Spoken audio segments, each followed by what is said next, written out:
Some men come home to silence and call it peace.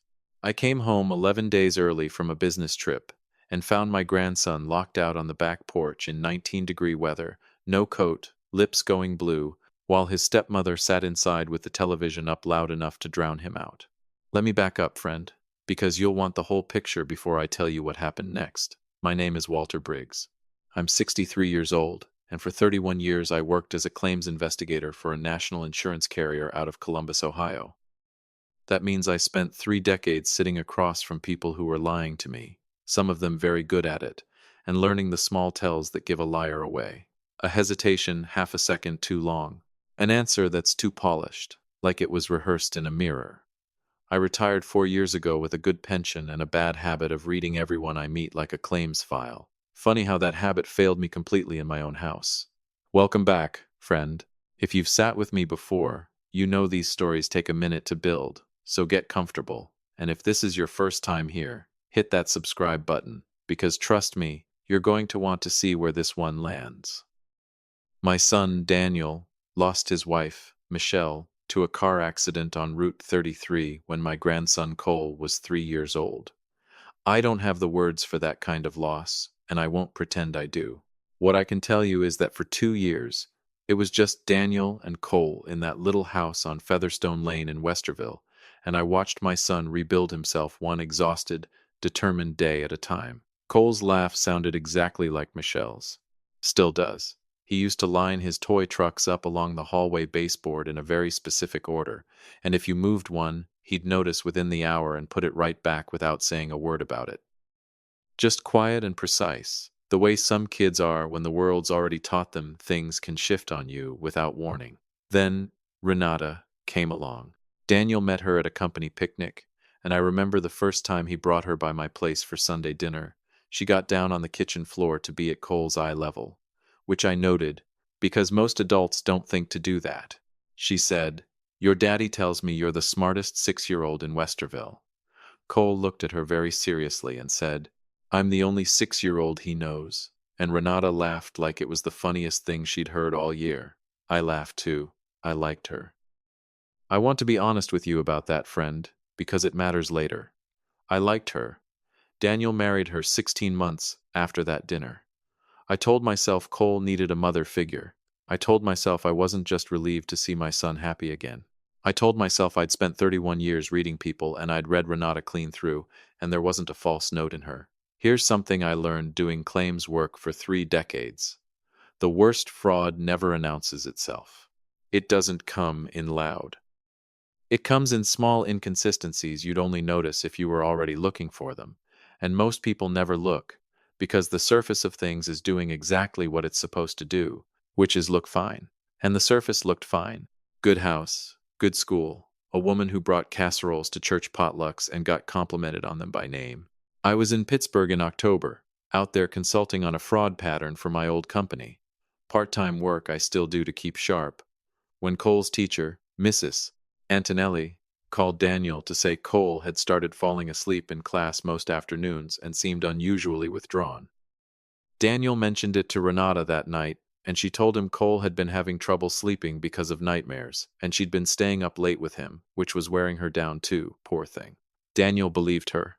He told me about it over the phone like it was nothing, just a detail, and I believed her too. I was in Cleveland in December when Renata mentioned, almost in passing, that Cole had gotten a bruise on his hip from falling off his bike, even though it was the dead of winter and that bike had been in the garage since Halloween. I noted it. I didn't chase it. That's the part that keeps me up some nights now. It was a Wednesday in late January when my consulting work wrapped 4 days ahead of schedule, and instead of flying straight home to my own place, I decided to swing by Daniel's on my way from the airport. Because I hadn't seen Cole in 3 weeks and I'd bought him a model airplane kit from a hobby shop near my hotel, the kind you glue together piece by piece, because he'd been asking about airplanes since I told him stories about my brother, who flew cargo planes out of Rickenbacker back in the 70s. I didn't call ahead. I wanted to see his face when I handed it to him. I pulled into the driveway at 6:40 in the evening, and it was already fully dark, the way January evenings are, and cold enough that my breath fogged up in front of the headlights. Daniel's truck wasn't there. Just Renata's car in the driveway and every light in the house burning like normal. I walked around the side toward the back door, because that's the door this family always used, force of habit from 30 years of visiting my own son, and that's when I heard it. A small sound. Not crying exactly. More like the sound a kid makes when he's cried himself past crying and is just shivering now, quiet and rhythmic. Cole was sitting on the concrete step outside the sliding glass door. No coat, just a thin long-sleeve shirt and socks. No shoes. His knees pulled up to his chest, arms wrapped around them. And his lips had gone. A color lips are not supposed to be. The porch light wasn't even on. He was sitting in the dark against the siding like he was trying to make himself smaller. Like he'd learned that being smaller and quieter got you in less trouble. Through the glass, I could see Renata on the living room couch, feet up, phone in her hand, and behind her the television was going. Some home renovation show, loud enough that I could hear the host's voice from outside in the freezing air. I dropped that airplane kit right there in the frozen grass. "Cole," I said, and my voice came out of me in a way I didn't recognize. He looked up, and, friend, I have investigated a lot of things in my life, but I have never, in 63 years, seen a child look at an adult the way he looked at me in that moment, like he was doing math, calculating whether I was safe or whether this was about to get worse before it got better. "Grandpa," he said, and his teeth were chattering so hard he could barely get the word out. I got that door open. I don't even remember doing it. I just remember suddenly being inside with him wrapped in my coat, rubbing his arms, his skin ice cold under my hands. And Renata was up off that couch fast, phone dropping onto the cushion. "Oh my gosh, Walter, I didn't even hear you pull in," she said, and she reached for Cole like she was going to take him from me, and something in my chest did something I'd never felt before in my life. Something between my ribs just went cold and still. "How long has he been out there?" I said. She said he'd been acting up at dinner, throwing food, and she'd send him out back to cool down for a few minutes, while she finished cleaning the kitchen, and she must have lost track of time. A few minutes. His lips were blue. I have handled hundreds of fraud claims in my career, and I know the specific rhythm of an explanation that was assembled after the fact instead of remembered from before it. Hers had that rhythm. "Where's Daniel?" I said. "Working a double at the plant," she told me. "Wouldn't be home until after 11. I looked at my grandson, wrapped in my coat, still shaking, his small hands clamped around a mug of water I'd put in front of him that he was holding more for the warmth than the drink.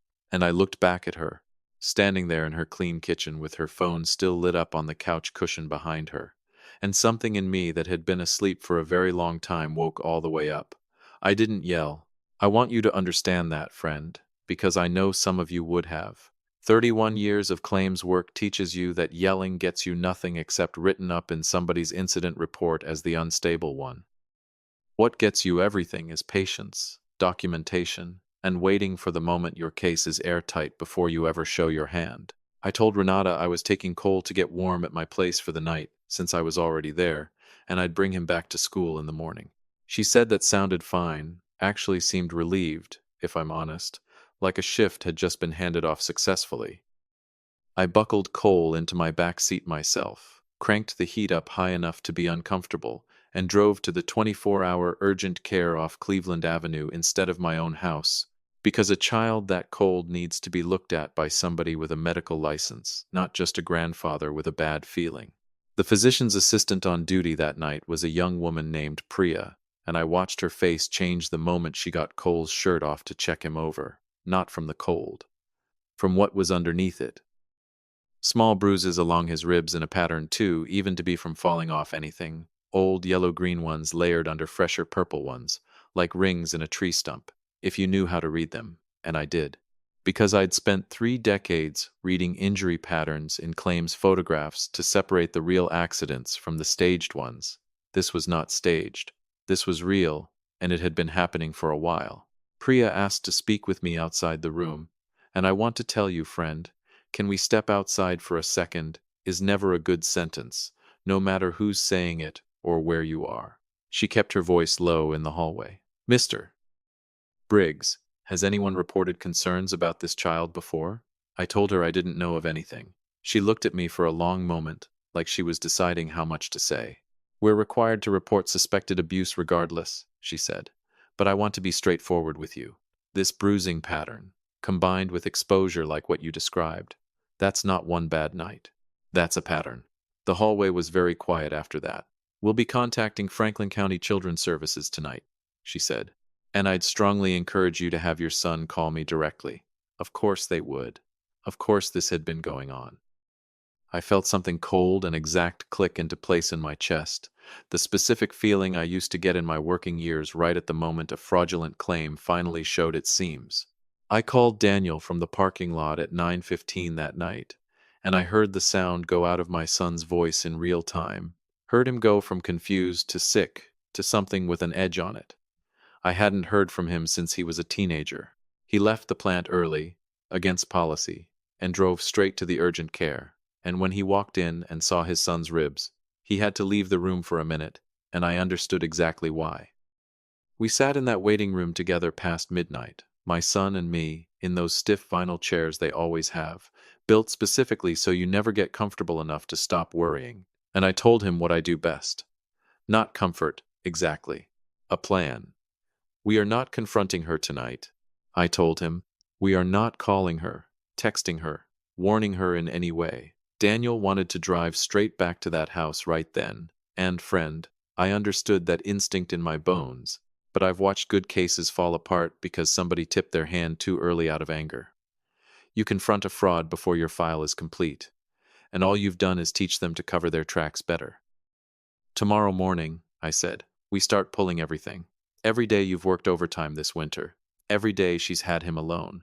We line it up date against date, and by the time we're done, there won't be room in it for a single excuse to fit. Daniel didn't sleep that night, and honestly, neither did I. Sitting in his kitchen at 4 in the morning, going through his work schedule on his phone, while Cole slept down the hall in his own bed for the first time in what turned out to be longer than either of us wanted to admit. By 6, I had a legal pad covered in dates.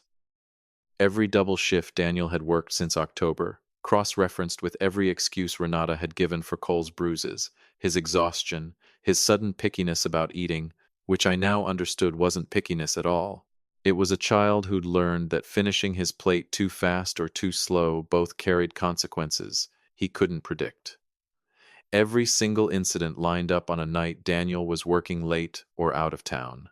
Not one exception. At 7, I called my old colleague Marcus Webb, who still worked claims investigation with me for 22 years before I retired and who I'd trust with my life. Marcus, I need everything you know about how Children's Services builds a case file, and I need it today. Marcus didn't ask why. Not at first. Just started talking me through documentation standards, the kind of thing he'd walk a client through when a claim needed to be bulletproof before it went in front of a judge. Then he stopped himself. Walter, is this about you, or is this about somebody you love? I told him. There was a long quiet on the line. Then you already know what to do, he said. You just need somebody to tell you it's real, and you're not overreacting. I needed exactly that. At 9 that morning, Daniel called his lawyer, a man named Gerald Okafor, who'd handled his divorce and knew the family, and told him everything. Gerald cleared his morning within the hour. By 10, Daniel and I sat across from him with the legal pad, the urgent care report Priya had already emailed over, and Cole's school attendance and nurse's office visits pulled from the district portal, which showed a pattern of stomachaches and headaches that clustered, without fail, on days Renata had him without Daniel home. Gerald went through every page slowly, the way a man reads something he already suspects is going to be bad and is bracing himself anyway. Mr. Briggs, he finally said, looking at me instead of Daniel. I've been doing family law in this county for 19 years, and I want you to know, this is some of the most organized documentation I've seen a family bring in on their own. I told him 3 decades of claims work does that to a person, whether you want it to or not. He looked back at Daniel. With this file, the urgent care report, and the school records showing a matching pattern, I can have an emergency custody petition in front of a judge by this afternoon. Given the physical evidence, I expect it to move fast. How fast? Daniel asked. Fast enough that she won't see it coming until it's already done, Gerald said. I want to tell you I felt something like victory sitting in that office, friend, the way it goes in the movies. But it didn't feel like that at all. It felt like standing at the end of a long assembly line, watching every piece lock into place the way it was built to, and feeling nothing yet except the particular hollow tiredness of a man who's been running on adrenaline and coffee for 20 hours straight. The feeling would come later. Right then, there was still one more piece to place. Renata had a routine, same as most people do, and living around this family for 2 years teaches you those routines whether you mean to learn them or not. Every Thursday, without fail, she had her hair appointment at 11 at a salon on State Street, and afterward she met her sister and two friends for lunch at a restaurant called the Iron Skillet 2 doors down, same table by the window every single week, the kind of standing reservation you keep because you like being seen keeping it. She'd texted Daniel that very morning, cheerful as anything, heading to get my hair done, tell your dad, thanks for taking Cole last night. Everyone deserves a break, sometimes, lol. She signed it with a little heart. Daniel hadn't answered.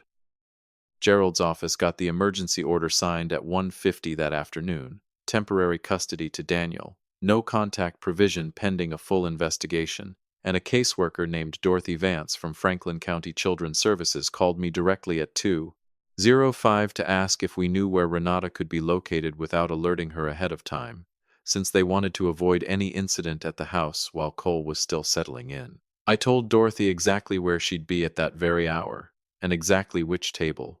I picture it, friend, because I made sure I heard every detail from the manager afterward.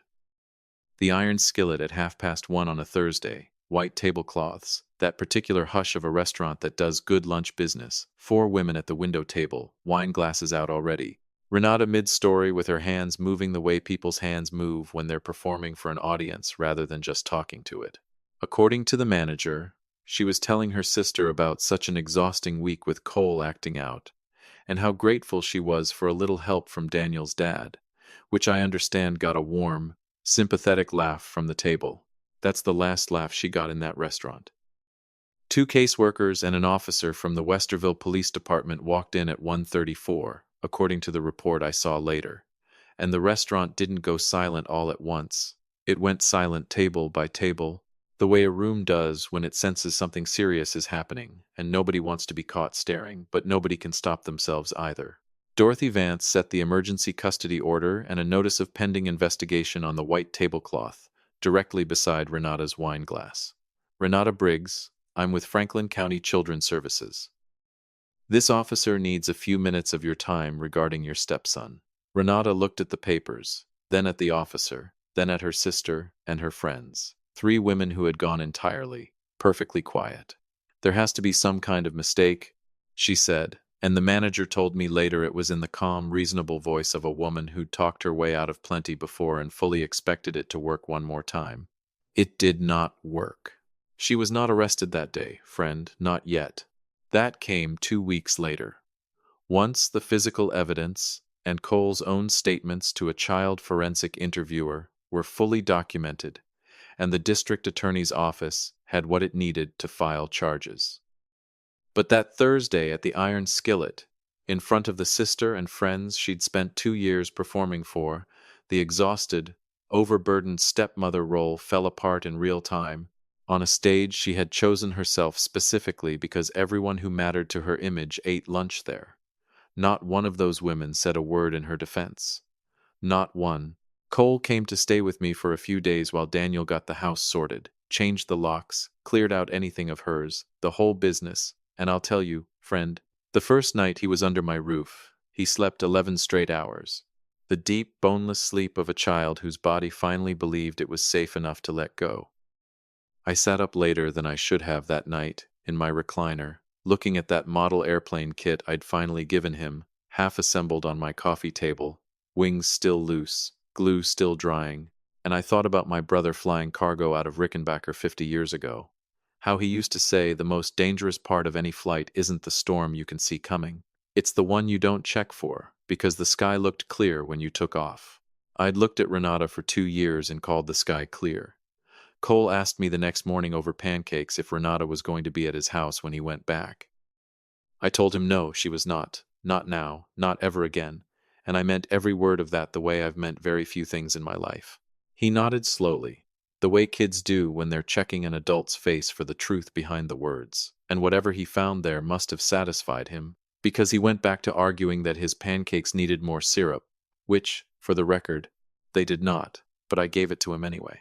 Daniel filed for full legal custody within the month, uncontested, since Renata's own attorney advised her that fighting it, given the documentation, would only make things considerably worse for her in the criminal matter still working its way through the system.